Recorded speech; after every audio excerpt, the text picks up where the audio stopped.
네, 여러분 사순절 어떻게 보내고 계십니까? 커피를 좋아하는 어느 분은 내가 사순절만큼은 커피를 좀 금식하면서 끊겠다라고 결심한 분도 계셨고, 또 어떤 분은 이 사순절에 내가 하루에 한 끼 금식해서 그 시간에는 기도하는 시간을 갖겠다 계신 분도 보았습니다. 또 어떤 청소년 사역자는 사순절만큼은 좋아하는 게임, SNS, 유튜브 보지 말고 우리 미디어 금식하자, 이렇게 청소년들에게 도전하는 사역자도 보았습니다. 사순절은 그리스도의 고난, 죽음을 묵상하고 같이 절망하는 시간입니다. 만약에 사순절이 없이 성탄절에서 바로 부활절로 이어진다면 우리는 부활절의 참 의미를 제대로 알 수 없을 겁니다. 고난과 죽음을 묵상하는 절망의 시간이 없다면, 그것 없이 부활절을 맞이한다면 부활절의 그 환희와 기쁨, 감격은 크게 와닿지 않을 겁니다. 사순절에 깊이 절망한 사람일수록 부활의 감격이 더 커집니다.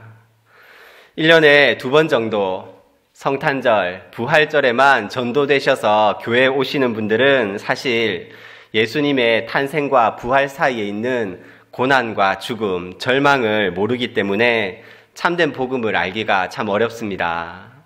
바라기는 하나님께서 은혜를 주셔서 여러분들이 마음에 품고 있는 태신자들, 전도 대상자들이 하나님이 그 마음을 열어주셔서 이 사순절에 주의 전에 와서 십자가의 복음을 듣고 십자가의 사랑을 체험할 수 있는 그런 은혜가 있으시기를 주님의 이름으로 축원합니다. 오늘 성경을 보면 스데반의 죽음이라는 큰 충격적인 사건이 발생했습니다.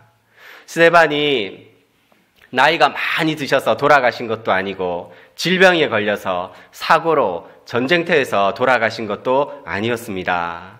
어떻게 돌아가셨습니까? 그는 예수 그리스도를 믿는 믿음 때문에 재판도 받지 않고 군중들에 둘러싸여서 돌에 맞아 그 현장에서 죽었습니다. 충격적인 비참한 죽음을 맞이했습니다. 가해자들이 누구였습니까? 한 형제라고 생각했던 유대인들입니다. 같은 하나님을 믿고 같은 회당에서 성경을 읽고 함께 토론하고 공부했던 유대인들이 예수를 하나님의 아들로 믿는 믿음, 예수 부활 믿음 때문에 스데반을 죽였습니다. 우리 1절에서 3절 말씀을 함께 읽도록 하겠습니다. 시작.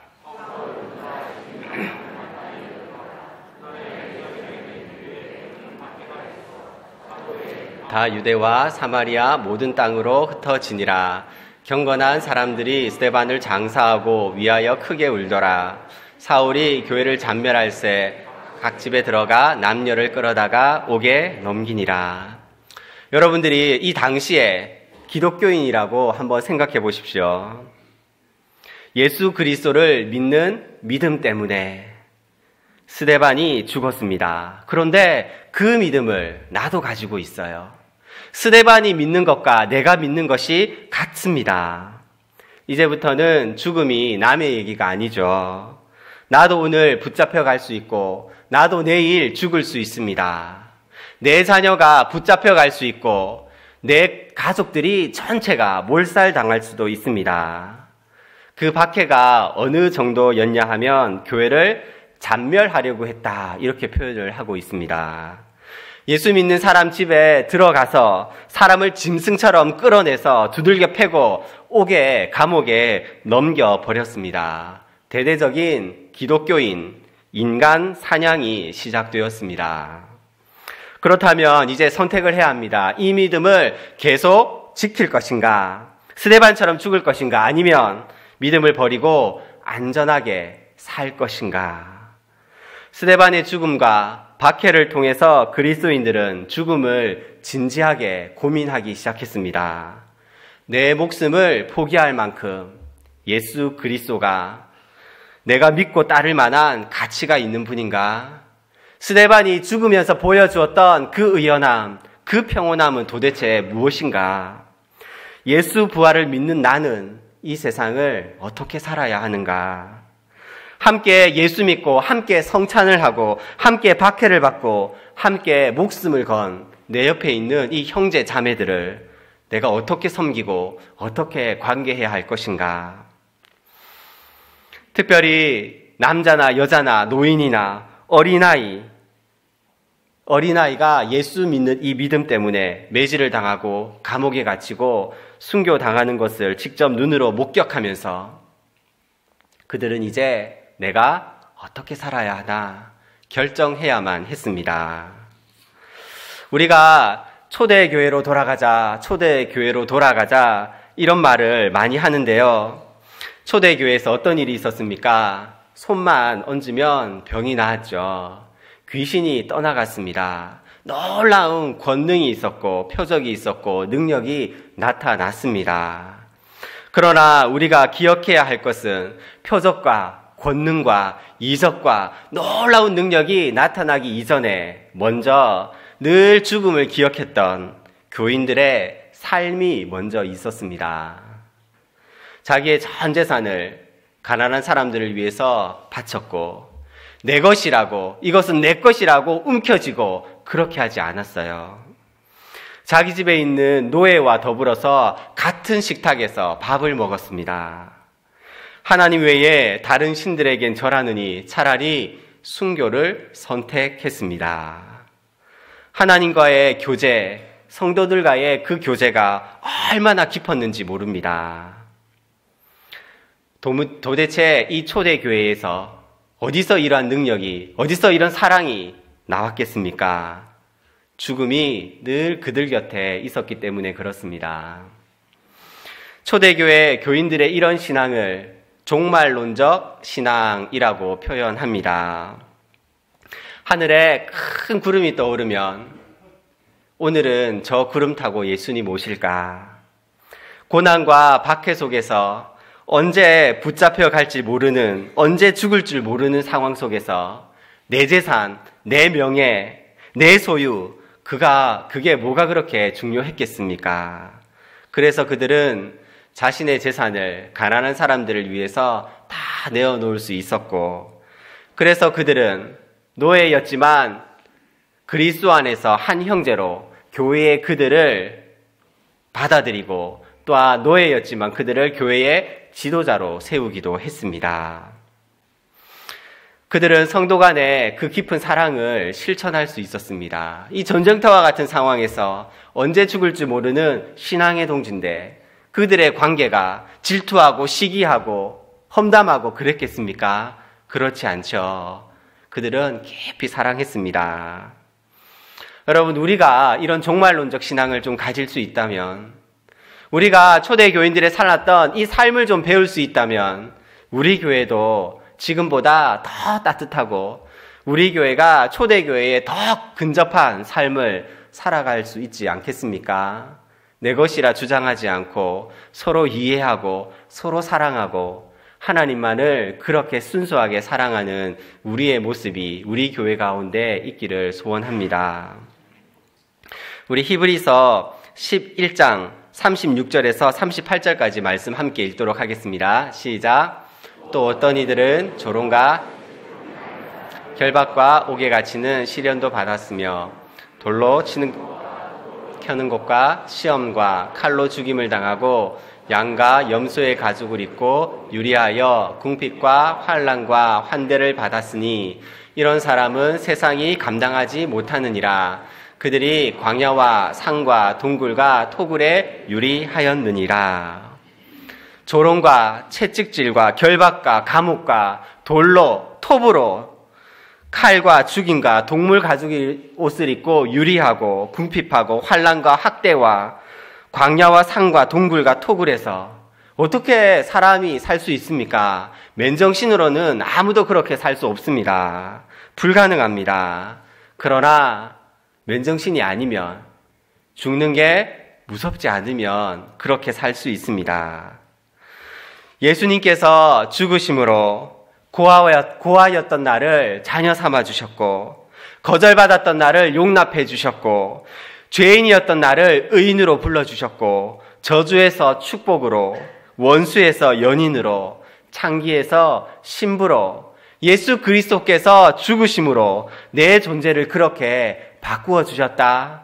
그것을 우리가 깊이 깨닫게 되면 그 사랑이 사망이나 생명이나 장래일이나 천사들이나 권세자들이나 능력이나 높음이나 깊음이나 어떤 것도 그 사랑을 끊을 수 없는데, 세상에 감당치 못할 그 사랑을 내가 받았으니 세상이 감당치 못하는 사람이 되는 것은 당연한 순서입니다.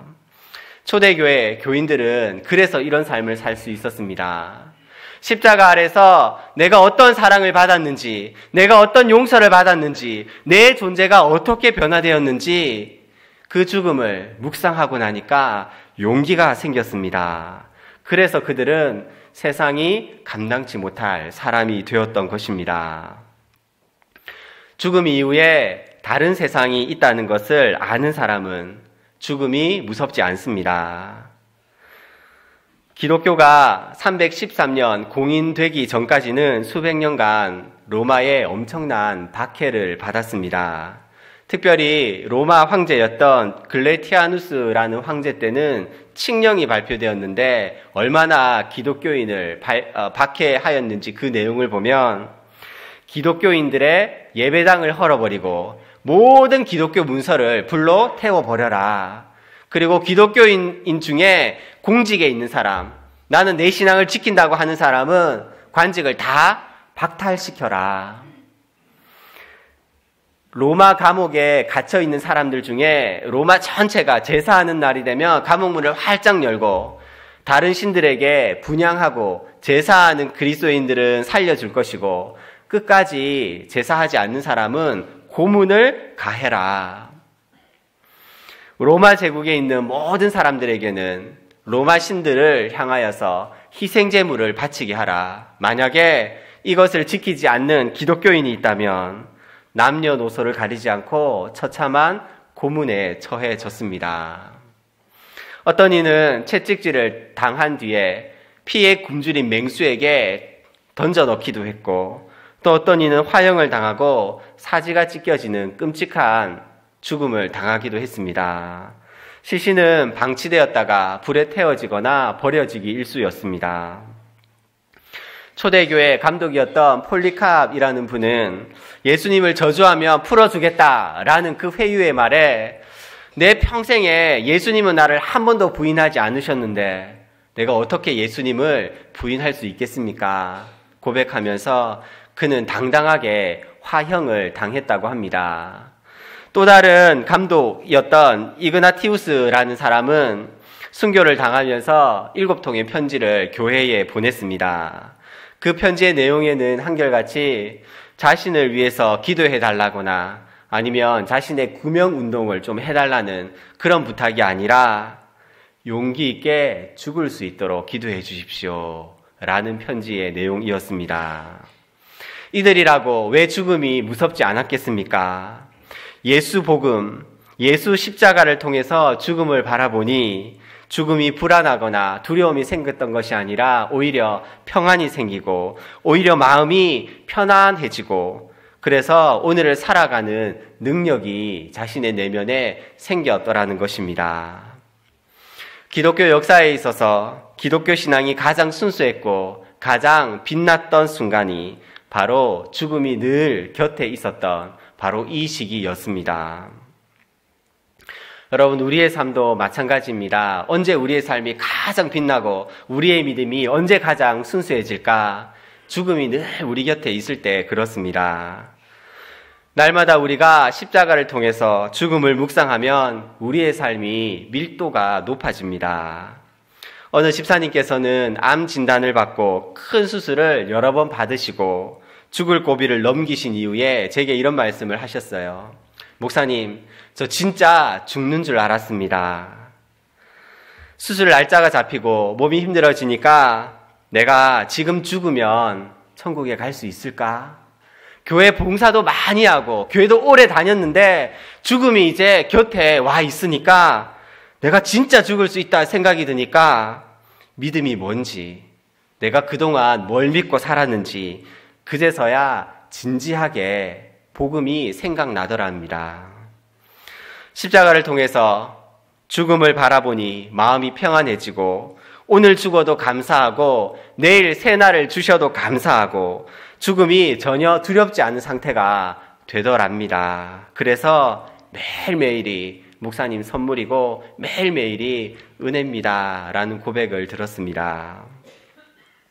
여러분, 이런 마음으로 우리가 사람들을 만나거나 가족을 보면 어떤 마음이 생길까요? 내일도 볼 수 있고 모레도 볼 수 있는 사람이라면 관계가 가까워지지 않습니다. 그런데 오늘이 마지막 날이라면, 나에게 내일이 없다면, 오늘이 마지막이라고 생각하면 내가 지금 보는 이 가족, 내가 내 옆에 있는 이 가족, 내가 만나는 이 사람들 그냥 대충대충 건성건성으로 대하지 않죠. 각별해집니다. 사랑이 더 깊어집니다. 죽음 가까이에 서본 사람은 세상이 달라 보입니다. 시한부 환자가 맞이한 오늘과 건강한 사람이 맞이한 오늘은 양적으로는 24시간 다 동일한 시간이지만 질적으로는 더 촘촘하고 더 알차고 압축된 의미 있는 1시간 1시간 1분 1분을 살아가지 않겠습니까? 스데반의 죽음과 그로 인한 믿음의 형제 자매들이 옥에 갇히고 죽는 것을 보면서 이들은 세상을 보는 눈이 달라졌습니다. 아침에 눈을 떠서 맞이한 이 아침이 하나님의 선물이고 은혜였고 감사였습니다.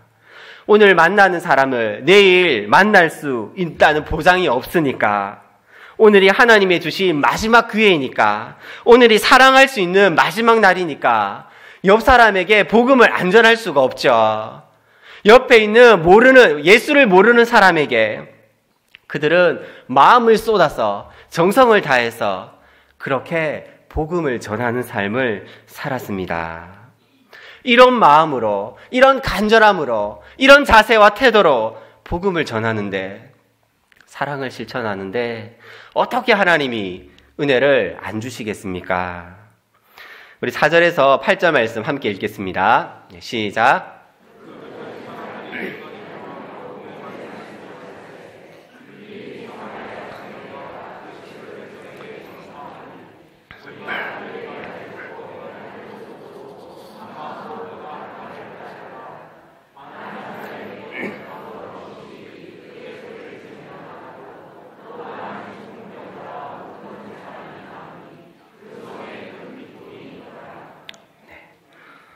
여러분, 인생이 참 아이러니하지 않습니까?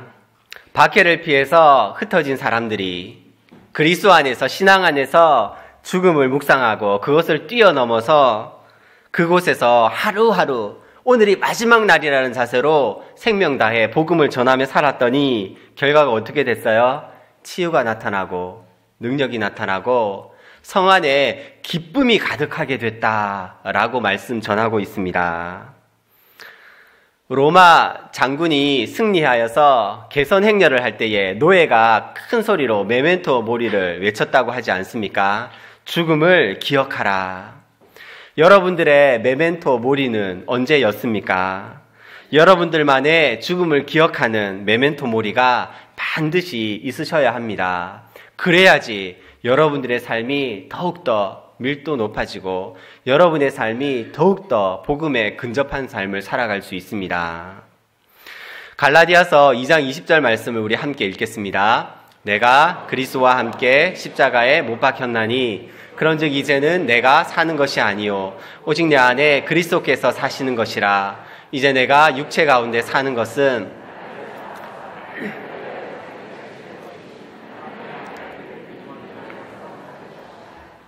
오늘 말씀에 의하면 우리는 이미 한번 죽었던 사람들입니다. 예수님께서 십자가에 죽으실 때 나도 그 십자가에 같이 달려서 죽은 사람이라고 성서는 우리에게 전해주고 있습니다. 그렇다면 우리는 이미 죽었던 사람인데 지금 살아있는 건 이건 무엇입니까? 덤으로 살아가는 인생입니다. 이미 우리는 죄로 인하여 죽었고 심판받았고 유기되었고 잊혀졌고 저주받았는데 그리스도 예수의 은혜로 다시 새 생명을 받고 다시 살게 되었습니다. 시한부 환자, 말기암 환자처럼 내일이 없었는데 주님이 다시 우리에게 생명을 주신 것입니다. 죽었던 사람이 오늘을 살아가는 이유가 있다면 우리를 살려주신 그분을 위해서 살아가는 삶입니다. 오늘 성경에 나와 있는 흩어진 사람들처럼 우리는 복음에 붙들려서 그렇게 복음을 전하며 사는 삶을 살아야 합니다. 여러분, 바울의 삶을 보십시오. 매일매일이 죽음에 노출되어져 있었습니다. 전도 여행 중에 죽었어도 전혀 이상할 것이 없는 그런 고생과 박해, 핍박이 가득한 삶이었습니다. 차라리 죽는 게 나을 정도였을 그럴 정도의 고난과 고통과 핍박 속에서 그는 살았지만 그가 이렇게 고백하고 있습니다. 나는 넘어져도 영원히 넘어지지 않습니다. 나는 사방으로 우겨쌈을 당하도 쌓이지 않습니다. 나는 거꾸로 때림을 당하여도 망하지 않습니다. 아무리 답답한 일을 당해도 낙심하지 않습니다. 왜 그렇습니까? 왜 그렇게 살아갈 수 있습니까? 그는 나는 날마다 죽노라.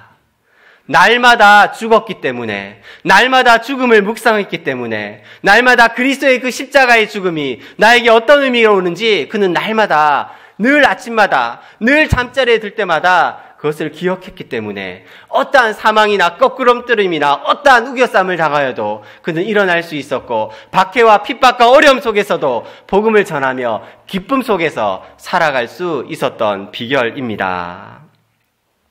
여러분, 날마다 죽는다고 해서, 날마다 죽는 삶을 산다고 해서 힘들 것만 같고 늘 울 것만 같고 고생할 것만 같지만 사실 그렇지 않습니다.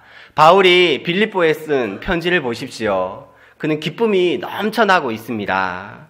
오늘 본문에 흩어진 사람들을 보십시오. 치유가 있었고 능력이 있었고 그 성 안에 기쁨이 가득했습니다. 날마다 죽으면 날마다 살아납니다. 너는 죽어. 너에게는 내일이 없어. 너에게는 오늘이 전부야. 라는 것을 알았을 때에 역설적으로 그때가 가장 인생을 의미 있게 살 수 있을 때입니다.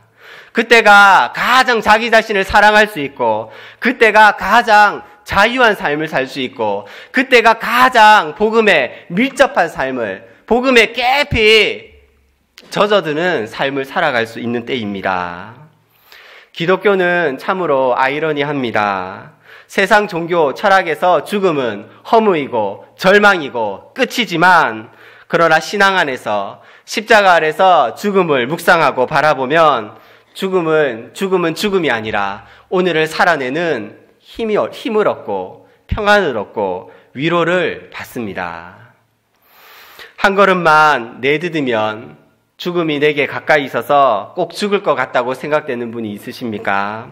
고난 속에서 살 소망이 끊어진 분이 있으십니까?